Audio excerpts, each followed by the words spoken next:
கிறிஸ்துவுக்குள் அன்பானவர்களே, உங்களை இயேசுவின் நாமத்தில் வாழ்த்துகிறேன். இந்த நாளில் தேவன் நம்மோடு பேசுகின்ற ஒரு வார்த்தை, ஆம், உங்கள் வெட்கத்திற்கு பதிலாய் 2 மடங்கு ஆசீர்வாதங்கள் வரப்போகிறது. அல்லேலூயா. வாசிப்போம். சங்கீத ஏசாயா 61 7வது வசனம். உங்கள் வெட்கத்திற்கு பதிலாக 2 பலன் வரும். யாருக்கு போல? யோபுக்கு போல. யோபுக்கு எவ்வளோ வெட்கம் வந்தது பாருங்களேன். ஒரே நாளில் பிள்ளைங்க செத்தாங்க, மருமகன் செத்தான், மகன் செத்தான், ஆடு மாடு ஒட்டகம் எல்லாம் ஒரே நாளில் அடிச்சு போச்சு. அது மாத்திரம் இல்லை, வீடும் ஒன்றும் இல்லாமல் போச்சு. அவனும் அவன் மனைவியும் ஜீவனோடு இருக்காங்க, அவ்வளோதான். அவனுக்கு உண்டான எல்லாமே அழிந்து விட்டது. அதுபோல் பிஸ்னஸ்னால நொடிச்சு போய் இந்த வீடியோவை பார்த்து கொண்டே இருக்கிற உங்களை பார்த்து கர்த்தர் பேசுகிறார். பிஸ்னஸ்னால நொடிச்சு போய் ஒன்றுமே இல்லாதபடி எல்லாம் வாரி வெளிச்சு போயிடுச்சு. இனி எப்படி நாங்கள் தலை நிமிருவோன்னு நினைக்கிறீங்களா? முந்தின பிஸ்னஸை காட்டிலும் 2 மடங்கு ஆசீர்வாதமாக இருக்க போகிறது. ஆம் பிரியமானவர்களே, இதுக்கு யோபு எப்படி அந்த நிலைமையிலும் கர்த்தருடைய நாமத்தை தூஷிக்காதபடி தேவனுக்குள் தன்னை பலப்படுத்தி கொண்டு, என் மாமிசமான கண்களினால் அவரை நான் பார்ப்பேன் என்று விசுவாசத்தோடு காத்திருந்தாரோ, அதே போல் நாமும் இருக்க வேண்டும். சூழ்நிலையை பார்த்துட்டு நிறையா பேர் பின்வாங்கி போயிடுவாங்க பெரியமானவர்களே. நான் இவ்வளோலாம் நான் படித்தேன், என்ன பண்ணேன்? என் பிள்ளை இன்னைக்கு இப்படி இருக்கான். நான் கட்டி கொடுத்தேன், என் பொண்ணு வாழாமல் போயிட்டா. என் பிள்ளையை படிக்க வச்சேன், வேலை கிடைக்கல. ஆண்டவருக்குள்ளே இவ்வளவு. அதாவது மற்றவங்க முன்னத்தில் நாம் வெட்கப்பட்டு நிற்கும் நிலைமையாய் பிசாசானவன் காரியத்தை கொண்டு வருவான். யோபுக்கு அவன் தானே கொண்டு வந்தான். ஆண்டவராக கொடுத்தாரு? இல்லை. ஏன்னா அவன் எங்கே போய் நிற்கிறான்? தேவனுடைய சன்னிதானத்தில் போய் நிற்கிறான், பெரும்சன் வாங்குறான். சன்மார்க்கன், ஆண்டவர் சொல்றாரு, சன்மார்க்கனும் அந்த பிள்ளையை நீ யோபுவுக்கு மேல் கண் வைத்தாயோ அப்படின்ற அளவுக்கு இருக்கிற ஒரு நல்ல மனிதனுக்கு இவ்வளவு நடந்தால் உங்களுக்கு எனக்கும் நடக்கிறது அம்மாத்திரம். பிசாசு வருவான், நம்மளை வெட்கப்படுத்துவான். நிறைய பேர் பார்த்து சொல்லுவாங்க, ஏய் இவெல்லாம் ஆண்டவர் ஆண்டவர்னு கோயிலுக்கு போனால் என்ன நடக்குது பாரு, எப்படி இருக்கா பாரு, இப்போ பாரு எப்படின்னு, உள்ளதும் போச்சுன்னு இருக்கா அப்படின்னு சொல்லி வருவாங்க. அநேகர் நம்மளை வெட்கப்படுத்துகிற மாதிரி பேசுவாங்க. இல்லை பெரிய மன்னர்களே, தாயின் கருவில் நம்ம முன்குறித்ததுனால தான் நம்ம ஆண்டவருடைய பிள்ளையாக இருக்கிறோம். அதில் சந்தேகமே இல்லை. கர்த்தர் தான் நம்ம அழைத்தவர். எவர்களை அழைத்தாரோ அவர்கள் மாத்திரம்தான் தேவனிடத்தில் வர முடியும். அதில் சந்தேகமே இல்லை. ஆனால் இந்த சாத்தானானவன் என்ன செய்கிறான்?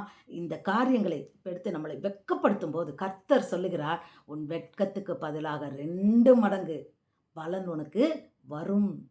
இன்றைக்கு யாரெல்லாம் வெட்கப்பட்டு நிற்கிறோம், பிள்ளை மூலமாக, தன் பிஸ்னஸ் மூலமாக, இல்லை ஊழியத்தின் மூலமாக சொல்லலாம், ஏய் நீ ஊழியம் ஆரம்பித்து இத்தனை வருஷம் என்ன உனக்கு வருமானம் வருது?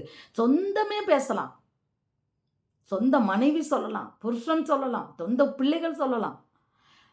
ஆண்டவரையே சொன்னாங்களே இயேசுவை, ஏய் நீ அற்புதம் பண்ணுறதா இருந்தால் போப்போ, நீ அங்கே போய் பண்ணு, பண்டிகை வருது அங்கே போ, இங்கேயே வந்திருக்கேன்னு கேட்டாங்கல்ல. ஆம் பெருமானவர்களே, உண்மையிலேயே தேவன் நம் வெட்கத்தை எல்லாவற்றையும் எடுத்து போட்டு, நம்ம வெளியே தலை கட்ட முடியாத அளவுக்கு கடனில் இருக்கீங்களா? ஐயோ என்னால் வெளியே போக முடியலை, கடன்காரனை என்னால் பார்க்க கூட முடியலை, நான் உள்ளே இருக்கேன், நான் வெளியூரில் இருக்கேன்னு போய் சொல்கிறேன், என் செல் நம்பர்லாம் நான் மாற்றிட்டேன். இந்த வீடியோவை பார்த்து கொண்டு இருக்கிற யாராக இருந்தாலும் கவலைப்படாதீங்க. உங்கள் வெட்கத்துக்கு பதிலாக 2 மடங்கு பலன் கொடுக்கிறேன் என்று இயேசு சொல்கிறார். நீங்கள் செய்ய வேண்டியதெல்லாம் ஒன்று தான், நம்பணும், விசுவாசிக்கணும். அவருக்குள் விசுவாசமாக இருந்து அவருக்காக நீங்கள் அவர் செய்கிற வேலைக்காய் நாம் காத்திருக்க வேண்டும். ஆம் பிரியமானவர்களே, கவலைப்படாதீங்க. நிச்சயமாக அவர் சொன்னது தான், அதிலிருந்து அவர் மாற மாட்டார். மனிதன் மாறுவான், அவர் கொடுத்த வாக்கை மாற்றவே மாட்டார். அவர் இன்றைக்கு உங்களுக்கு வாக்கு கொடுக்கிறார். உன் வெட்கத்திற்கு பதிலாக, யாரெல்லாம் அந்த வீடியோவை பார்த்து கொண்டு இருக்கிறீர்களோ, உங்கள் ஒவ்வொருவருக்கும் கர்த்தர் கொடுக்கின்ற வாக்கு, உன் வெட்கத்திற்கு பதிலாக 2 மடங்காய் பலன் வருகிறது. விசுவாசத்தோடு இந்த வசனத்தை நீங்கள் சுதந்திரித்து கொள்ளுங்கள். இந்த கொடுத்த வார்த்தையை விசுவாசியுங்கள், நம்புங்கள். இன்னும் அதிகமாய் தேவனை அறிகிற அறிவில் வளருங்க.